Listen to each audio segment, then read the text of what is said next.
আমি অতীতকে নিয়ে কথা বলতে চাই না। আমি কিন্তু এখানে শুধুমাত্র নায়িকা সুবা হতে আসিনি। চিকন মানুষ পছন্দ করি না। একটা মিউজিক ভিডিও রিলিজ করেছে। জি। আপনি সেই মিউজিক ভিডিও কেমন সাড়া পেয়েছে? কালকে টুনির বিয়ে। হ্যাঁ, 16 বছর পরে ওই টুনির মা 2 গানটা রিলিজ হয়েছে। অ্যান্ড কেমন সাড়া পাবো বলেন, আপনারা সবাই ভালো জানে যে কেমন। সবাই অনেক প্রশংসা করেছে, কারণ আমি তো মিউজিক ভিডিও করি না।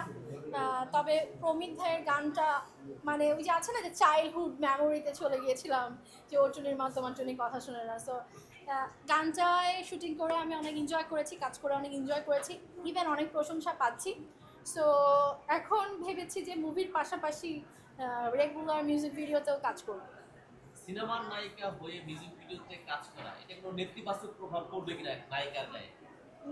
আচ্ছা, একটা কথা বলেন, কারিনা কাপুর থেকে শুরু করে নোরা ফাতেহি থেকে শুরু করে, ঠিক আছে, সবাই, ইভেন হচ্ছে তামান্না, সবাই কিন্তু হচ্ছে মিউজিক ভিডিও দিয়ে স্টার্টিং হয়েছে। ইভেন স্টিল তারা মিউজিক ভিডিওতেও কাজ করে। যদি গান ভালো হয়, দর্শক যদি ভালোভাবে নেয়, তাহলে এটাও তো একটা মিডিয়ার কাজ, রাইট? এখানে তো আমি খারাপ কিছু দেখছি না। টুনির মা ছিল না হ্যাঁ। মিউজিক ভিডিওটা, আপনি কি সেই টুনি হয়ে উঠতে পেরেছিলেন? আর আমি কিন্তু এখানে শুধুমাত্র নায়িকা সুবা হতে আসিনি। আমি আর্টিস্ট, আমি অ্যাক্ট্রেস, আমি মডেল, আমি সব সেক্টরেই কাজ করতে চাই। মিউজিক ভিডিও করলেন, সিনেমা করছেন, এই যে ওপেনিং নাটকও করেছি, হ্যাঁ। করছেন, আসলে নিজেকে কোনটাতে বেশি কমফোর্টেবল ফিল? সবকিছুতেই।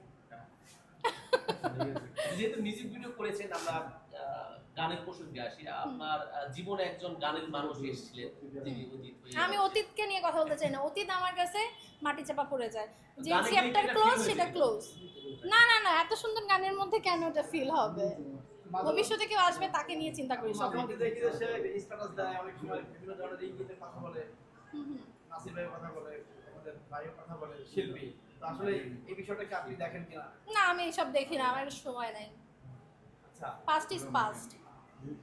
আমরা সম্প্রতি দেখি যে ক্রিকেটার নাসিরের সাথে মানে অনেকটা দিন গ্যাপ হয়ে গেল, এখনো তার নামের সাথে আপনার নামটা জড়িয়ে আছে। এটা আপনারাই জড়ান, কেন জড়ান বলেন তো? অলরেডি তাকে তো সবাই ভুলে গেছে। আমি এত ভালো ভালো কাজ করতেছি, আপনাদের সাথে এত ভালো সম্পর্ক, শুধু আমাকে নিয়ে নিউজ করলে হয় না। টুইস্ট দেখানোর জন্য অন্য কারো নাম অ্যাড করার দরকার কি? যাকে মানে যার চিহ্নও নাই আমার লাইফে, বা যাকে আমি এখন ভুলেই গেছি, চিনিও না। এটাই জানতে চাই, এতদিন পরে চিহ্ন নাই, তারপরেও তাকে নিয়ে আপনার নাম জড়ায় এখন পর্যন্ত এসে, আসলে কি ভিতরে ভিতরে কিছু এই যে চলছে কিনা? আপনারা চমকপ্রদ করার জন্য হচ্ছে নিউজ তৈরি করেন, চমকপ্রদ করার জন্য নিউজ তৈরি করেন, আর কিছু না। আপনি একটা ইন্টারভিউতে বলেছিলেন যে সালমান খানের সাথে আপনার দেখা হওয়ার সম্ভাবনা আছে, সেটা কতদূর একটু জানতে চাই। ও আচ্ছা আচ্ছা, হ্যাঁ, সেটা যদি কখনো ইন্ডিয়াতে যাই বা অন্য কোনো কান্ট্রিতে যাই, তখন যদি ভিজিট করতে যেয়ে যদি দেখা হয়ে যায়, হতেও পারে। এটা তো নর্মাল। সালমান খান কি আপনার স্বপ্নের নায়ক কিনা? স্বপ্নের নায়ক না, ছোট থেকে ওই যে আছে না যে পছন্দ, শুধু সালমান খান কেন, আমার ফারদিন খানও পছন্দের ছিল। ছোটবেলায় আমি যখন ভাত খেতাম না, ঠিক আছে, ভাত আমার ভালো লাগতো না, ফ্রুট খেয়ে থাকতাম, আম্মু জোর করে ভাত খাওয়াইতো, তখন হচ্ছে দেখা গেছে যে হচ্ছে টিভিতে যদি সালমান খান বা ফারদিন খানের গান টান আসতো, তখন আমি দেখে ভাত খাইতাম। তো আমার অনেক ভালো লাগতো, কিউট লাগতো। তারপর দেখেন সালমান খানও বুড়ো হয়ে গেছে, ফারদিন খানও বুড়ো হয়ে গেছে, বাট তারপর আমার ভালোবাসতে দেখতে। তারা তো বুড়ো হয়ে গেছে, আপনি তো এখনো ইয়াং আছেন। আমিও একটা সময় বুড়ো হয়ে যাব। হ্যাঁ, ঠিক আছে। এখন সালমান খানের সাথে কোনো কাজ করার ইচ্ছা বা স্বপ্ন আছে কিনা? কাজ করার ইচ্ছা নাই, এমনি বসে হয়তো বা কফি ডেট, আর একটা লং ড্রাইভ, একটা শর্ট ড্রাইভ, একটু গাড়ি নিয়ে ঘোরা, একটু গল্প করা, ক্লাসের সাথে এতটুকুই যথেষ্ট। মুভি করতে হবে, আমি সালমান খান মুভির নায়িকা হয়ে যাবে, আমি তো এই কথা মানে কখনো কথা বলি নাই। সালমান খানের সাথে যদি কফি খাওয়ার সেই সুযোগটা আসে, হ্যাঁ, প্রথম অনুভূতিতে তাকে কোন জিনিসটা বলতে চান না? না না, কি বলবো জানি না, বসে আগে কফিটা খাবো, খেয়ে সেলফি টেলফি তুলবো, তারপরে বলবো thank you so much, next আর একদিন আমরা ডেটে যাবো। এটাই বলবো। তো তার মানে আপনি বলতে চাচ্ছেন আমি মোমেন্ট নষ্ট করতে চাই মানে না। আপনি বলতে চাচ্ছেন আপনি কি ডেটেও যেতে যাচ্ছেন? না, কফি মানে তো কফি ডেট, মানে তো কফি ডেট। আচ্ছা আচ্ছা। তখন হয়তো বলবো ডিনার করি। হ্যাঁ, ডেটের কি বিভিন্ন প্রকার আছে? সেটাই তো, সেটা পার্সোনাল, রাইট? আচ্ছা শুধু সালমান খান কেন অন্য কোনো নায়ক না? না, আমি বললাম না, সালমান খান, ফারদিন খানের ছোটবেলা থেকে ভক্ত ছিলাম। সব নায়ককে ভালো লাগে, কিন্তু দেখেন সব ফুলিতে গোলাপ না, রাইট? এই জন্য ছোটবেলায় মানুষ তো অনেকেই ভক্ত থাকে, অনেকে অনেকেই পছন্দ করে, বড়বেলায় তো আবার অনেকেই সেই চয়েসটা চেঞ্জ হয়ে যায়। বড়বেলায় সেরকম কেউ আছে কিনা চয়েস? না, এখন পর্যন্ত না, খুঁজতেছি। বাংলাদেশে তো বর্তমানে অনেক ভালো ভালো কাজ হচ্ছে, কার কাজগুলো বেশি দেখা যাচ্ছে? সরি একটু দেখুন।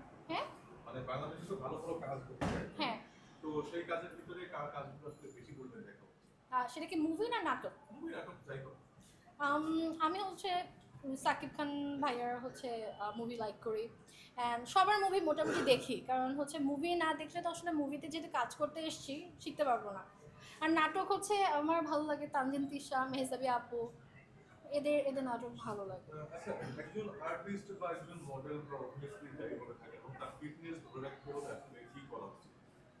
অবভিয়াসলি জিম করা উচিত, ফুড কন্ট্রোল করা উচিত, বাট আমি অনেক ফুডি।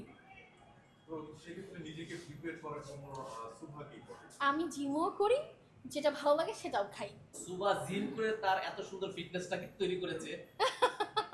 না আসলে আমি বেশি চিকন মানুষ পছন্দ করি না। আমি আগে অনেক চিকন ছিলাম, তো নিজের কাছে মনে হইতো যে আমাকে একটু বেশি বাচ্চা বাচ্চা লাগতেছে, সো শাড়ি টাড়ি পরলে ভালো লাগে না, and I love saris. So আজকে এসেও শাড়ি টাড়ি কিনলাম, সো পরেও আসছি শাড়ি। সো আমি ইচ্ছা করে একটু বাঙালি মেয়েরা একটু একটু গোলগাল নাদুস না হলে ভালো লাগে। আচ্ছা,